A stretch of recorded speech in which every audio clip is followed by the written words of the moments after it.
জলবাহকের কাছে দুটি বড় পাত্র ছিল। প্রতিটি পাত্র সে একটি বাঁশের খুঁটির দুপ্রান্তে বেঁধে কাঁধে করে প্রত্যেকদিন জল বয়ে নিয়ে যেত।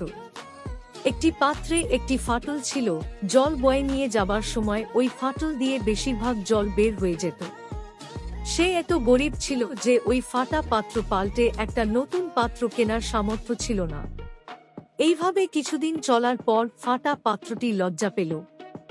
একদিন সে জল বহনকারীকে বলল, আমি নিজের জন্য লজ্জিত, কারণ এই ফাটলের কারণে আপনি যতবার জল বয়ে নিয়ে যান ততবারই সব জল বের হয়ে যায়, কিন্তু আপনার অন্য পাত্রটি দিয়ে সম্পূর্ণ জল বয়ে নিয়ে যেতে পারেন। জল বহনকারী হেসে বলল, তুমি কি পথের এই পাশে সুন্দর ফুলগুলো লক্ষ্য করেছ, কিন্তু অন্য পাশটা কেমন রুক্ষ? কারণ আমি তোমার ত্রুটি সম্পর্কে জানতাম এবং তাই আমি এই পাশে ফুলের বীজ রোপণ করেছি। জল বয়ে নিয়ে যাবার সময় প্রতিদিন তুমি তাদের জল দিয়েছিলে। এখন আমি আমার বাড়ি সাজানোর জন্য এই সুন্দর ফুলগুলি ব্যবহার করতে পারি।